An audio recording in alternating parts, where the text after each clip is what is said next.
बोलने के बाद भी बैठे। आदरणीय श्रीमती गीता उर्फ चंद्रप्रभा, 10 मिनट्स।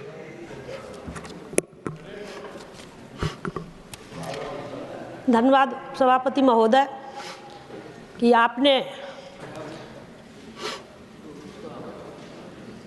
आपका आभार व्यक्त करती हूँ कि ये केंद्रीय बजट 2025 और 26 के मुझे बोलने का अवसर दिया। महोदय, मैं माननीय प्रधानमंत्री जी की नेतृत्व वाली हमारी सरकार सबका विकास, सबका साथ, सबका विकास, सबका प्रयास पर के साथ के सिद्धांत के अनुरूप ही उन्होंने सबका विकास का वित्तीय बजट में प्रावधान रखा है। महोदय, यह बजट समावेशी विकास, गरीबी उन्मूलन, गुणवत्तापूर्ण शिक्षा और आर्थिक सशक्तिकरण को बढ़ावा देने वाला यह बजट है। विकसित भारत के लिए एक मजबूत आधार तैयार करेगा। युवाओं, महिलाओं, किसानों और मध्यम वर्ग को प्राथमिकता देकर बजट का उद्देश्य सामाजिक समानता सुनिश्चित करते हुए सतत विकास और निजी क्षेत्रों के निवेश को प्रोत्साहन करना है। इस बजट के लिए माननीय वित्त मंत्री जी द्वारा विकसित भारत के व्यापक सिद्धांतों को रेखांकित करता है। मैं इस बजट के लिए माननीय वित्त मंत्री जी को बहुत बहुत आभार व्यक्त करती हूँ। सभापति महोदय, इस बजट में देश के विकास महत्वपूर्ण सभी विषयों के लिए आवश्यक प्रावधान किए गए हैं। यह बजट देश की वर्तमान आवश्यकताओं के साथ ही गरीब, युवा, अन्नदाता किसान और नारी शक्ति को केंद्र में रखकर यह बजट बनाया गया है। सभापति महोदय, माननीय प्रधानमंत्री जी ने भारत को 2047 तक विकसित राष्ट्र बनाने का लक्ष्य रखा है। इस लक्ष्य को प्राप्त करने के लिए महिलाओं को आर्थिक रूप से सशक्त करना अति आवश्यक है। एक सर्वे के अनुसार वर्तमान सरकार के प्रयासों के कारण देश की आर्थिक गतिविधियों में महिलाओं की हिस्सेदारी में वृद्धि हुई और यह वृद्धि लगभग 41% बढ़ी हुई है। परंतु आर्थिक गतिविधियों में महिलाओं की जो हिस्सेदारी है वो काफ़ी कम है।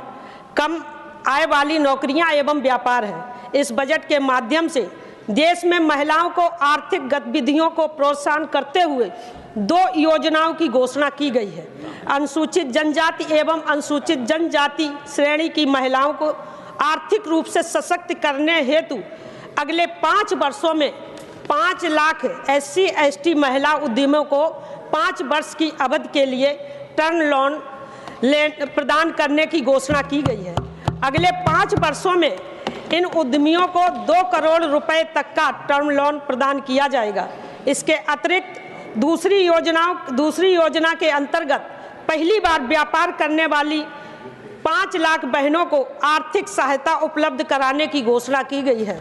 इस योजना में SC/ST एवं OBC वर्ग के आने वाली बहनों को शामिल करने के लिए मैं माननीय प्रधानमंत्री जी का बहुत बहुत आभार व्यक्त करती हूँ। उपसभापति महोदय, इन दोनों योजनाओं से SC/ST एवं OBC श्रेणी की आने वाली हमारी बहनों को देश की अर्थव्यवस्था में अपना योगदान करने का एक बड़ा अवसर प्राप्त होगा। महोदय, देश के ग्रामीण क्षेत्रों में सामाजिक एवं आर्थिक दृष्टि से आंगनबाड़ी बहनों का एक महत्वपूर्ण योगदान है। आंगनबाड़ी सेवाएं एक केंद्र प्रायोजित योजना है। इस योजना के अंतर्गत 8 करोड़ बच्चे एवं 1 करोड़ गर्भवती महिलाओं को पोषक आहार प्रदान किया जाता है। एक सर्वे के अनुसार ग्रामीण क्षेत्र में आंगनबाड़ी देश के बच्चों और महिलाओं के लिए एक मजबूत स्तंभ है। महोदय, माननीय प्रधानमंत्री जी के नेतृत्व वाली हमारी सरकार द्वारा आंगनबाड़ी को सशक्त करने के लिए इस बजट में घोषणा की गई है। बजट में वित्त मंत्री जी द्वारा आंगनबाड़ी और पोषण अभियान के अंतर्गत पौष्टिक सहायता के लिए लागत मानकों में वृद्धि की घोषणा की गई है। इस घोषणा में आंगनबाड़ी बहनों को आर्थिक सशक्तिकरण के साथ ही गर्भवती महिलाओं को बेहतर पोषक आहार उपलब्ध हो सकेगा। देश की मातृ शक्ति को सशक्त करने की दिशा में की गई इन घोषणाओं के लिए देश की समस्त मातृ शक्ति की ओर से मैं माननीय प्रधानमंत्री और माननीय वित्त मंत्री जी को आभार व्यक्त करती हूँ। उपसभापति महोदय, बजट में मातृ शक्ति के प्रावधान के अतिरिक्त देश के लिए महत्वपूर्ण अनेकों विषयों के लिए प्रावधान किए गए। देश के कृषि क्षेत्र के विकास के लिए 100 जिलों में सिंचाई एवं फसल उपरांत भंडारण की सुविधाओं को विकसित करने के उद्देश्य से माननीय प्रधानमंत्री जी ने धन धान्य कृषि योजना की घोषणा की थी। इससे देश के लगभग 1,70,00,000 किसानों को लाभान्वित होंगे। इसके अतिरिक्त किसानों के लिए ऋण प्रवाह को सुविधाजनक बनाने के उद्देश्य से किसान क्रेडिट कार्ड की सीमा को 3 लाख से 5 लाख कर दिया गया है। महोदय, प्रावधान निश्चित रूप से देश के अन्नदाताओं को सशक्त करने का कार्य करेंगे। देश के विकास में सबसे बड़ा योगदान देश की मध्यम वर्गीय करदाताओं का है। बजट में 12 लाख रुपए तक की वार्षिक आय पर टैक्स की छूट का प्रावधान किया गया। इस प्रावधान से देश के करोड़ों मध्यम वर्गीय लोगों को लाभ प्राप्त होगा। महोदय, देश के स्वास्थ्य में लगभग 10% का रिकॉर्ड बढ़ोतरी की गई। इस बजट में स्वास्थ्य क्षेत्र को मजबूत करने की दिशा में किए गए प्रावधान सराहनीय कदम है। महोदय, कैंसर, दीर्घकालिक और दुर्लभ बीमारियों के लिए 36 जीवन रक्षक दवाओं को टैक्स से पूर्ण रूप से छूट प्रदान की गई है। यह घोषणाएं देश के स्वास्थ्य को बेहतर बनाने की दिशा में एक महत्वपूर्ण और सराहनीय योगदान है। महोदय, मैं लगातार दोनों सदनों में लगातार देख रही थी कि महाकुंभ के ऊपर किस तरीके से प्रतिक्रिया की जा रही है। और अभी माननीय सांसद असत्य बोल के चले गए। इनको याद आना चाहिए कि असत्य बोलते रहे उस असत्य को दिल्ली की जनता ने नकार दिया, जवाब दिया। उसके बाद भी अभी भी असत्य बोलने से सुधार नहीं हो रहा है। मैं दोनों सदनों में चर्चा में देख रही थी कि विपक्ष के हमारे साथी प्रयागराज में महाकुंभ की सरकार की गई व्यवस्थाओं की आलोचना किए जा रहे थे। मैं महाकुंभ एवं अन्य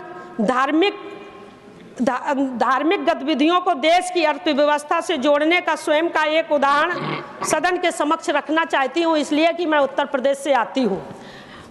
मैं रविवार को दिल्ली से अपने निजी कार्य के लिए अपने गृह जनपद जा रही थी, तो मैंने एक्सप्रेस वे पे देखा कि प्रत्येक टोल प्लाजा पर 203 किलोमीटर लंबी लाइनें लगी थी।